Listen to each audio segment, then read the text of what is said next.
PCT. À chaque fois que tu viens au village, le PCT te fait des problèmes. On m'a dit que si tu adhères, on ne va plus te faire des problèmes. Ah bon, c'est comme ça. Hein. Donc on peut essayer. Ah oui, oui, on peut essayer. Ah bon? Bon, comme c'est les gens du village qui veulent, on va essayer. Je lui ai dit, amène-moi la fiche d'adhésion du PCT. Je signe la fiche d'adhésion. Pour les candidatures de 2012. Les dossiers sont là. Quand le PCT choisit ses candidats, moi je suis suppléant, Kengolé est titulaire. Ah bon? Je demande au président du district de Dominique, mais qu'est-ce qui s'est passé? Il dit, moi si je ne comprends pas. Bon, je vais descendre à Brazzaville pour aller voir Angola. Quand il veut voyager, le préfet l'empêche de voyager.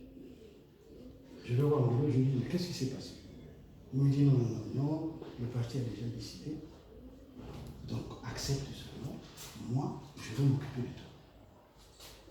Je lui ai dit, camarade secrétaire, est-ce que tu l'as déjà vu dans ta maison avec un curriculum vitae cherché à poste? Oh non, je dis alors, pourquoi tu parles? On a dit, il faut respecter les désirata du peuple. Bon, comme vous ne voulez pas, et que dans la Likwara, je ne sais pas si vous vous souvenez, il y a deux courants là-bas.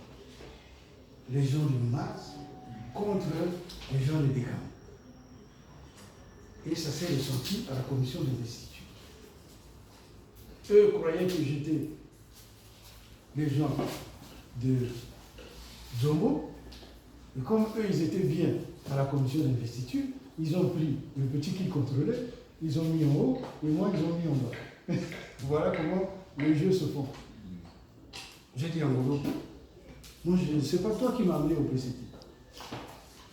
Je l'ai fait pour voir, puisque les parents voulaient absolument que je sois là. Mais vous faites comme vous faites d'habitude, restez avec votre PCT. J'ai démissionné. Donc je pense que s'ils voulaient que je travaille avec eux, peut-être qu'ils auraient écouté la voix du peuple de Domo, comme ils n'ont pas fait. Ça veut dire que ça m'étonnerait même qu'ils viennent me consulter pour avoir un Marocain comme lui. C'est pour ça que je disais, j'ai une trajectoire atypique. Cela veut dire que vous n'avez pas d'idée que vous avez des compensations? Aucune. Vous êtes un homme libre. Tout à fait. Non, je ne peux pas le remercier. J'ai été condamné à 30 mois pour quelque chose que je n'ai pas commis. Et ma peine est arrivée à terre. J'ai fait les 30 mois et le 19 octobre, je suis sorti. Je n'ai pas le remercier. En tout cas, nous qui sommes sortis là, on n'est pas rien. On a abusé notre corps.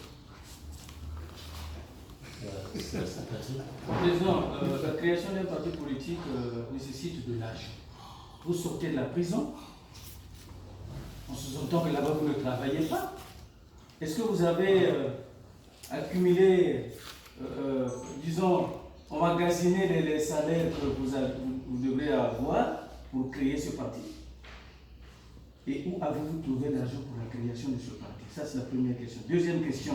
Quand vous créez ce parti, vous soutenez le général Moukoko. Aujourd'hui, vous créez un parti. Ce parti va s'arrêter sur votre femme et vos enfants, comme d'autres partis qui existent dans ce pays. Bon, je crois que les gens de Vox TV étaient là quand nous avons fait notre réunion du paradis au CIO. Il n'y avait pas que ma femme et mes enfants.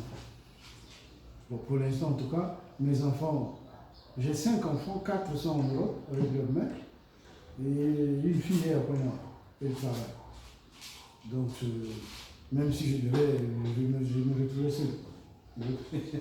Mais je pense qu'il y avait plus que ma famille. Ça, c'est pour répondre à la deuxième question. Maintenant, l'argent, waouh. On a dit que JDO m'a donné de l'argent, des histoires comme ça. Non. Le raisonnement pour moi était très simple. J'ai soutenu un grand frère et je suis à peu près certain que s'il avait exercé le pouvoir, j'aurais eu d'énormes avantages, n'est-ce pas? Bon, il est en prison. Je décide, moi, de reprendre le combat. La SNE m'a payé mes congés d'expectative. moi, la retraite me trouve en prison. Je dis, bon, je vais prendre l'argent de mes congés de retraite. La famille va crier, hurler, tout ça. Mais je vais prendre l'argent là, je vais monter ce parti. Et c'est ce que j'ai fait.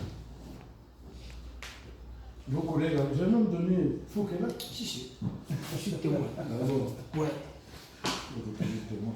Je suis témoin, là, j'accepte. Voilà. Je lui ai donné mes bulletins de salaire. C'est pour ça que je dis j'ai un parcours atypique. Ouais. Parce que chez nous, en politique, il y a un chef qui donne l'argent aux autres pour faire.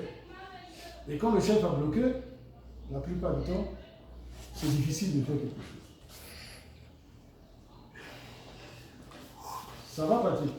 Bon, je voudrais pas tellement. Peut-être qu'il y a une dernière question. Hein, une vocation tardive. Non, il n'y a pas une vocation tardive parce que.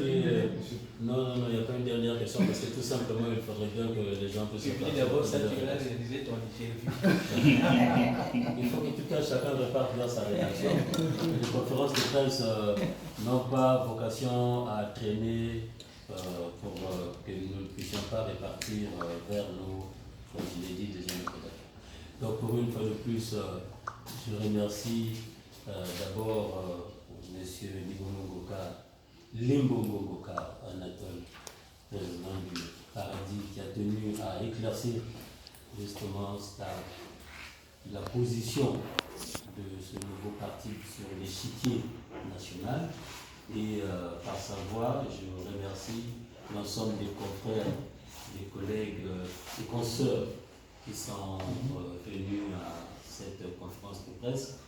Et ma qualité de directeur de communication que je vous ai reçu, je remercie donc d'abord mes consoeurs, mes collègues, et puis finalement par la suite M. Libonomoka. Merci. En tout cas, c'est moi qui vous remercie beaucoup. Et bon, j'espère vous lire très prochainement. Et ce serait très bien que votre collaborateur à la communication puisse avoir un budget nécessaire pour prendre les abonnements dans les journaux. Et il serait, on verra bien.